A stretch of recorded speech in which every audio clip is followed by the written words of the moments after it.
Selamat petang.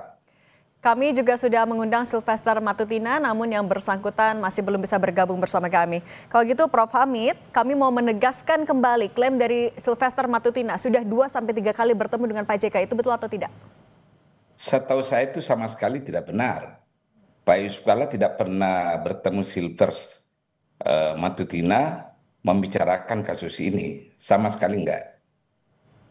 Ya, Tapi artinya dari 2019 sampai 2024 tidak pernah ada komunikasi sama sekali meskipun dari tidak perwakilan ada. pihak Pak JK?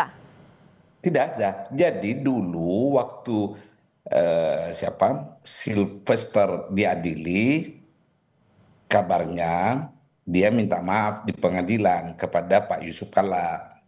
Lawyernya Pak Yusuf Kalla sampaikan ke Pak Yusuf Kalla bahwa Sylvester Pak sudah minta maaf. Pak Yusuf Kalla mengatakan, wah wajib hukumnya saya maafkan orang yang minta maaf.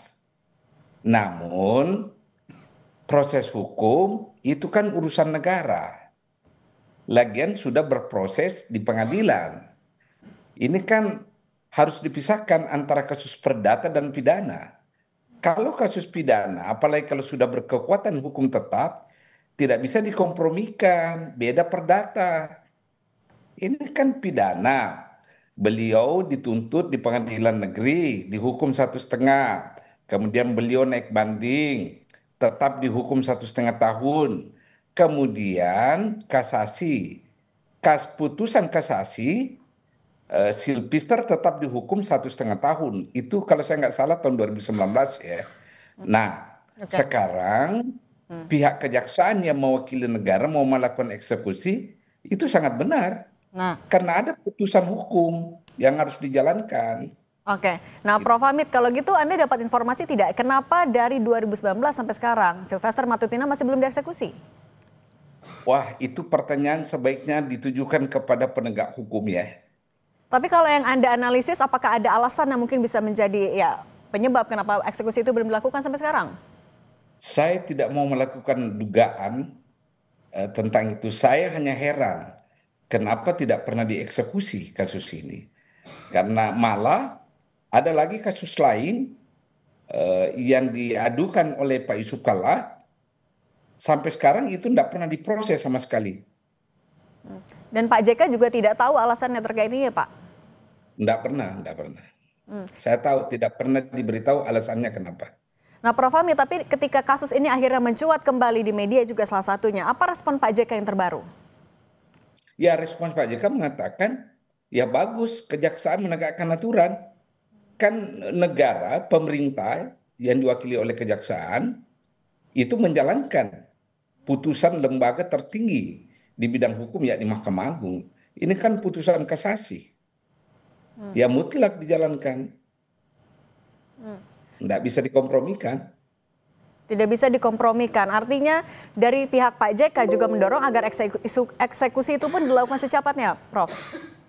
Eh, Posisi Pak JK dia serahkan sepenuhnya ke negara. Eksekusi ini yang penting dieksekusi. Karena bagi beliau sebagai seorang mantan wapres, ya dia menghendaki bahwa putusan Mahkamah Agung itu harus dijalankan. Oke. Kan putusan hukum tertinggi dari lembaga hukum tertinggi. Oke. Kalau begitu dari sudut pandang seorang teman dekat Pak JK, Prof. Hamid, apa yang Anda lihat dari lambatnya proses eksekusi seorang Sylvester Matutina yang akhirnya divonis melakukan fitnah juga kepada seorang wakil presiden? Ya, begini, kalau Anda tanya saya itu selalu mengatakan kawan-kawan yang berbuat sesuatu harus juga bertanggung jawab. Ya, siapa yang berani menabur angin, ya menebar apa? Menabur angin dia akan menuai badai. Kan begitu filosofinya. Nah, Sylvester telah melakukan penghinaan, telah melakukan pencemaran nama baik, ya saya pikir harus juga bertanggung jawab supaya tidak terulang lagi kepada orang lain. Kan kita bicara hukum ini kan, keputusan hukum sudah mengatakan dia bersalah. Oke, Prof. Hamid, kalau begitu apa yang Anda bisa baca juga dari, ini kan kasusnya mencuat lagi ketika Sylvester Matutina yang juga adalah seorang relawan ya Pak Jokowi sedang aktif-aktifnya lagi membela di kasus ijazah Jokowi. Anda melihat ada benang merahnya di situ? Em, saya terlampau mengada-ada kalau mengaitkannya sekarang. Dulu saya ada dugaan itu kenapa tidak dieksekusi waktu Pak Jokowi. Saya ada dugaan-dugaan. Kenapa tuh Pak? Tapi dugaan-dugaan ini kan tidak bisa saya buktikan kan secara konkret. Oke, dugaan itu apa Pak tapi? Yang saya tahu sekarang kejaksaan bergerak untuk menegakkan hukum. Artinya ada Itu yang kaitannya ketika sudah berbeda pemerintahan, maksud Prof. Hamid seperti itu? saya tidak bermaksud seperti itu. Saya mengatakan ada itikat baik, usaha serius dari negara yang diwakili oleh kejaksaan untuk menegakkan aturan, memberi harga kepada putusan lembaga tertinggi negara di bidang hukum, yakni Mahkamah Agung. Oke, kalau dengan Bahwa Anda boleh tafsirkan kemana-mana, boleh-boleh saja. Oke, ya kalau gitu agar tidak kemana-mana Prof. Hamid, mungkin juga bisa Anda luruskan sedikit lagi dengan secara lebih signifikan, lebih spesifik lagi.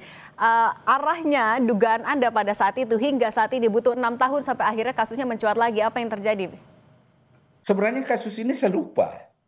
Baru saya ingat lagi setelah baca di koran kan, bahwa Jaksa Agung mau mengeksekusi kasus ini. Saya sudah lupa ini kasus. Ini kan 6 tahun, berapa? 6 tahun yang lalu ini kasus. Sejak diputuskan loh ya. Menggelindingnya ini kasus kan 2017, 8 tahun yang lalu. Di proses pengadilan 2018. Oke. Kalau gitu kita juga artinya sama-sama menantikan langkah selanjutnya dari Kejaksaan Agung. Terima kasih dosen Fakultas Hukum Universitas Hasanuddin sekaligus teman dekat dari Pak JK, Prof. Hamid Awaludin. Terima kasih sudah berbagi bersama kami di Kompas Petang. Terima kasih. Usai jeda di